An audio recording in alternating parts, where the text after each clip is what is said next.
So, hi mama, sharing lang yung toothpaste na gamit ko kay Ada at Isa, which is meron nga nagtanong sa akin kung ano daw ang gamit kong toothpaste kay baby. Ito yung gamit ko kay baby Isa, which is 1 year old pa lang ngayon, itong 0 to 2 years old, and then ito naman kay Ada, which is 3 to 5 years old. Those kaka 6 years old na lang, so pag naubos na namin to, baka palitan na rin namin ng 6 years old pataas na. Ang daming good reviews nito sa mga kapwa mamis, tsaka ito rin yung recommended ng mga dentista para sa mga baby natin kasi meron na siyang fluoride which is naghe-help para ma-prevent yung pagbubulok ng ngipin sa mga kids natin.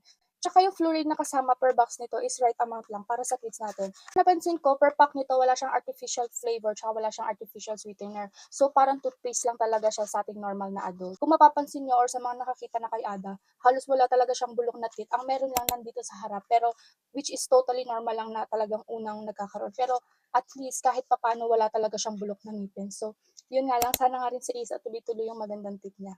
So, kung gusto niyo nga rin ito mga mamis, ililink ko na lang 'to. Bye.